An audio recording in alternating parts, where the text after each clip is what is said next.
je me présente, je m'appelle Sophie Morin-Pinot, je travaille sur le pôle bocage au sein de l'Office national de la chasse et de la faune sauvage. Et donc je vais vous présenter un projet qui est assez récent, que l'on a intitulé le dispositif national de suivi des bocages. Les bocages, il s'agit d'un paysage rural, d'un paysage dont une définition que j'ai mise ici est qu'il s'agit de paysages d'enclos verdoyants. Les bocages sont généralement des paysages où les parcelles agricoles sont entourées de haies vives, mais ça peut être de haies bocagères, mais ça peut aussi être des murets parfois, c'est un petit peu plus anecdotique. Là on parle de bocages lithiques, et les bocages présentent l'intérêt de fournir toute une variété de services écosystémiques que j'ai figurés ici, que j'ai listés, tels que le rôle de stockage du carbone, d'épuration de l'eau, d'écrêtage des crues, de préservation de continuité écologique, refuge pour la biodiversité, la production de ressources en bois, bois énergie, bois d'œuvre, la protection des sols. On a un cadre de vie agréable généralement, et puis les bocages à travers les haies permettent de protéger les animaux d'élevage et les cultures. À l'échelle de la France, donc, ces paysages d'enclos avaient été cartographiés en 1962 par Brunet et Dionnet à partir de photos aériennes. Et si on regarde les autres inventaires existants, sont plus des études territoriales qui vont consister en des études descriptives qui seront réalisées avec des cahiers des charges suivant le centre d'intérêt dans lequel l'étude a pu être réalisée. Ce qui fait que ça va être difficile de compiler les données au niveau national ou bien d'avoir des comparaisons entre régions. Et puis après, on aura aussi des études territoriales qui vont porter sur l'évolution des bocages dans le temps, mais qui vont s'intéresser là seulement aux quantités de haies dans le paysage. Et au niveau national, à large échelle, on n'a pas d'études qui nous permettent d'avoir un aperçu, un suivi de l'évolution des bocages, que ce soit du point de vue quantitatif ou qualitatif. C'est ainsi qu'on a pu identifier le besoin d'une coordination nationale et que l'ONCFS, à travers son pôle bocage, est allé voir l'IGN pour lui proposer de monter ensemble ce projet en 3 étapes qui consistent à identifier les territoires bocagers dans un premier temps, caractériser les territoires bocagers, puis les suivre du point de vue qualitatif dans le temps. Le projet a été présenté l'année dernière aux deux ministères à nos 2 ministères de tutelle, ministère de l'Agriculture et ministère de la Transition écologique et solidaire, ainsi qu'à l'AFB, qui ont été intéressés par le projet. Prochainement, nous allons pouvoir réunir un comité des utilisateurs de ce travail. La première étape, elle consiste à délimiter les bocages. Pour cela, on va utiliser 2 bases de données qui sont, dont l'IGN maîtrise la production, qui sont les données haies de la BD Topo et les données haies du registre parcellaire graphique qui a été établi dans le cadre de la PAC. Il s'agit de fusionner ces 2 types de données.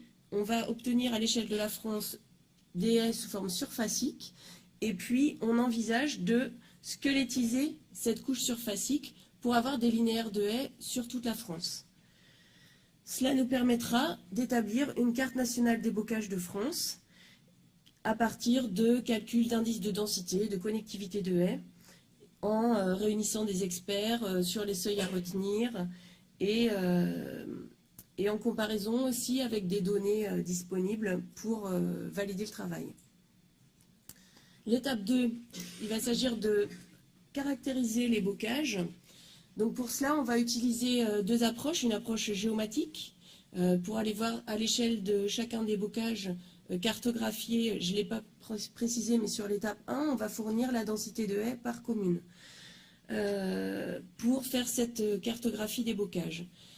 Ensuite, on va, sur chacun des bocages identifiés, aller rechercher dans les bases de données de l'IGN les surfaces en prairie, la présence de mares, la présence, les réseaux hydrographiques, les prairies, les boisements, les pentes.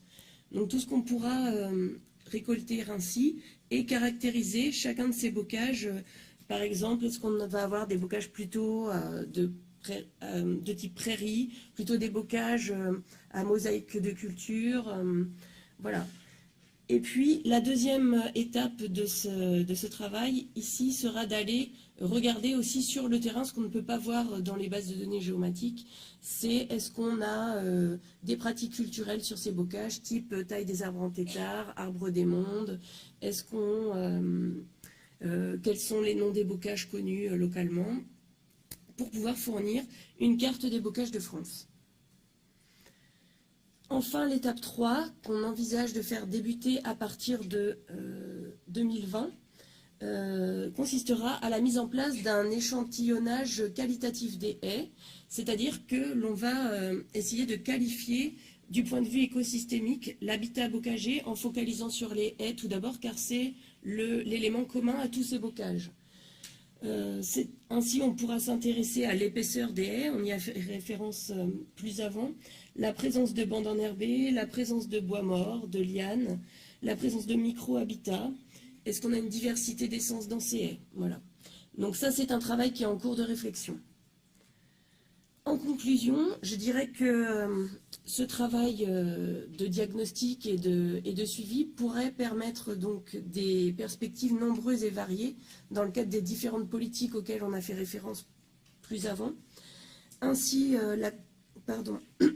l'utilisation de la couche de linéaire de haies pourrait être utile dans le cadre de l'établissement des documents d'urbanisme type SCOT, PLU, quand ils ne l'utilisent pas. Dans le cadre d'études scientifiques en écologie du paysage, la carte des bocages, quant à elle, pourrait être utilisée, pourquoi pas, pour définir de nouveaux PNR, définir des zones de mesure agri-environnementale. Cela pourrait aussi être utile pour labelliser des produits de haute valeur ajoutée dans le domaine agricole, servir à faire du génie écologique, définir des secteurs qu'il faudrait plutôt replanter en priorité, et puis appuyer, pourquoi pas, les régions dans la définition de stratégies régionales de reconquête des paysages pour la biodiversité. Le dispositif, quant à lui, pourra, dans un premier temps, servir à évaluer les politiques publiques au niveau national, mais on peut l'envisager aussi potentiellement à une échelle infranationale. Enfin, l'évolution quantitative et qualitative des bocages pourrait être croisée avec le suivi d'autres indicateurs sur le territoire national, tels que les tendances d'évolution de la faune sauvage en général. Je pense aux oiseaux, aux pollinisateurs, aux chiroptères, aux insectes saproxylophages, aux amphibiens, aux reptiles, qui sont des espèces relativement sensibles à la dégradation des bocages. On le verra avec Alexandre Boissineau tout à l'heure. Et aussi à des données concernant la qualité de l'eau. Je vous remercie. Merci beaucoup.